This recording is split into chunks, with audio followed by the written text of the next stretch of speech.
Hi guys! You guys remember when I would start off a I Just Don't Get It episode of Skins, characters that annoy me? Oh, here go hell come. Oh my god! Well, we're back with Series 2, where we're going to talk about the 3 characters that annoyed the fuck out of me. Let us begin, but first let me just say this. Numbers 3 and number 1 are entirely different. They are entirely different because why? The characters redeemed themselves in my eyes. Sid and Amwar became likable in Series 2. I'm guessing it's because they decided to not be jackasses all of their times. However, I will say this. Sid almost came close to doing this. And why?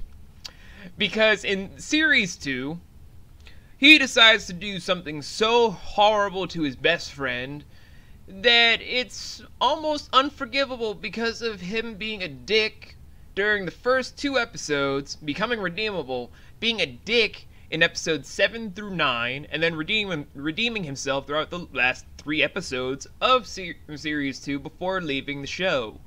So, from just those small episodes, he almost came back on the list, but he was saved by number 3. Nevertheless, though, does that mean I'm going to go easy on the show? Yeah,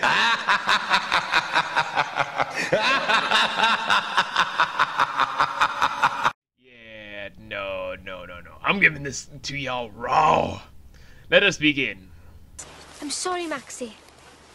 I was going through some stuff. I know that's not an excuse. Number 3, a lady that goes by the name of Sketch. Why is she just number 3? Well, it's because numbers 2 and number 1 have already just cemented themselves as just being completely horrible human beings, despite the fact that number 3 is a stalker, is obsessive, and just does not know how to do things in a healthy manner.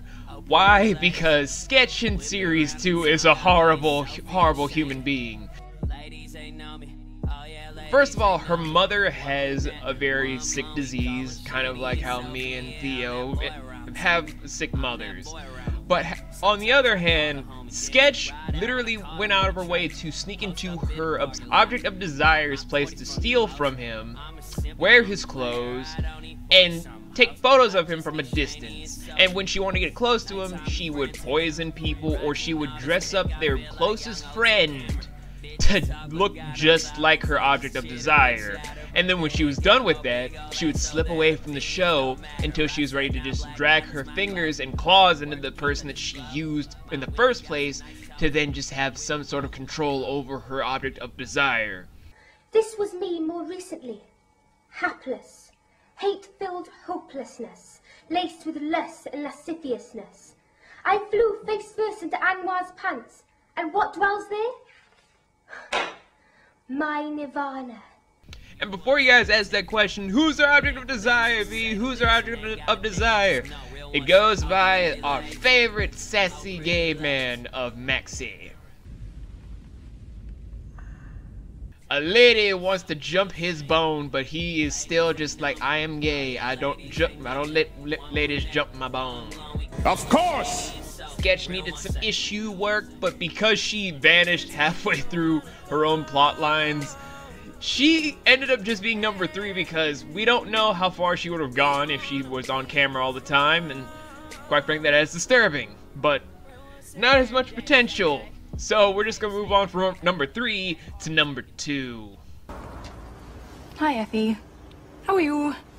I'm fine. How are you?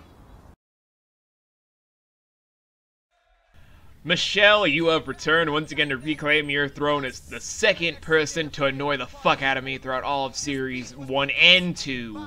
It's amazing that you even came back because of how unlikable you are as a character. Oh, damn! Why? Because, let us be honest, for all of you guys that have watched Series 2 as much as I have, you would see that for Michelle, although she has promise of being a great character with good episodes behind her, and even having tremendous appearances behind her, she's a fucking unlikable bitch!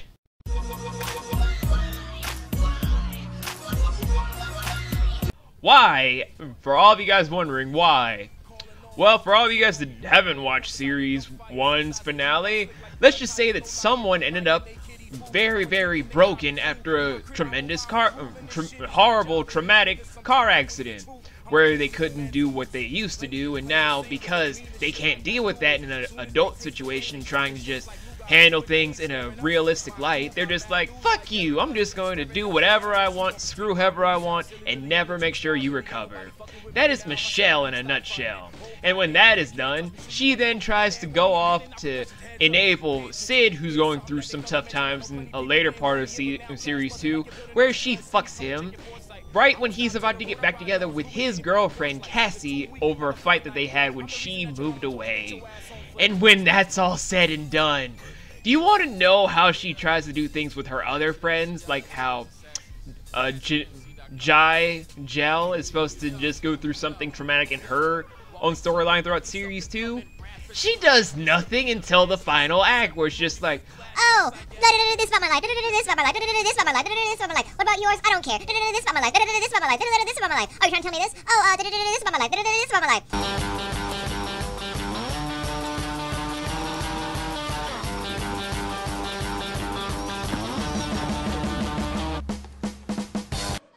Bitch. And then it's finally, at the final time when she just gets here, just like, it's too fucking late, bitch. It's too fucking late. But apparently, she tries to redeem herself in just last half of the episode when one of the main characters is killed. But to me, it's just like, too little, too fucking late. You fucked up in all categories. You fucked up in Series 1, you fucked up in Series 2, you fucked up in life. You fucked up, Michelle. You fucked up. Get fantastic, clown! However, she's just only number 2, like last time, because number 1 just made it so much easier to hate her. Although, for a lot of you are like, why are you not talking about Jal or Cassie or some of the adult characters like Angie? And well, they were likable. They were some of my favorite parts of both Series 1 and 2. This is just about the people that pissed me the fuck off. There is logic in what he says. Anyway, now we're just gonna go into number 1. So, let me just have a small swig while you guys look at the clip. I mean, she grew up in Luton. I don't think many orgies happen in Luton.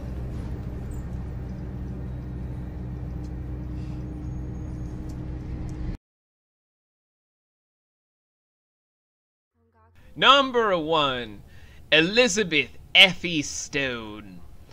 Now, for those of you that are wondering, Stone, I wonder, is she related to... You are correct. She is related to the main character of Toni Stoneham. Toni Stoneham. I messed up the last name with her, but I did not mess up this time. She, in all honesty, when she finally started talking in the second series, she was an annoying little bitch.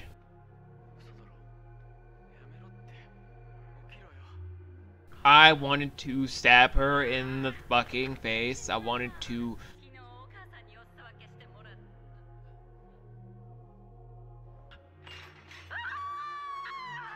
Why? You may be asking? It's because it's never okay. It's never good. So it's like, oh fucking Christ. Why are you a thing? Why I'm saying this? Well, when she finally gets an episode around herself, she's just manipulating everyone to do horrible, horrible things because she doesn't want to do schoolwork, and then just tries to pass it off as like, I was being helpful. I was trying to help you all. There are some inconsistencies in your story. No, you weren't. You made sure you humiliated your older brother. You sent someone into a giant shit fit where they ended up probably cutting themselves at night. You made sure someone drugged out in some place where they almost could have gotten kidnapped, and you pretty much whored yourself out to do stuff where the guys ended up in worse shape than ever. Oh god. Ergo, she is worse than Tony was in Series 1.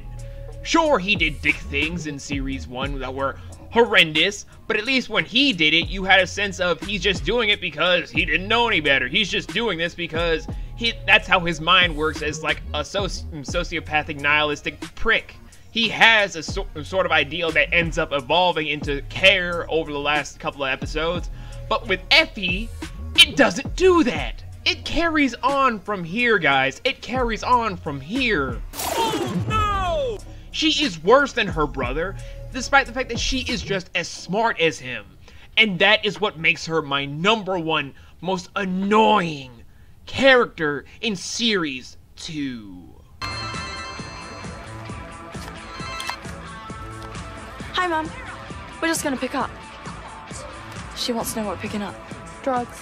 Now that being said, though, I now gotta do the list for Series 3. Oh God. Oh dear God. What have I done? What have I fucking done? God, I need a drink.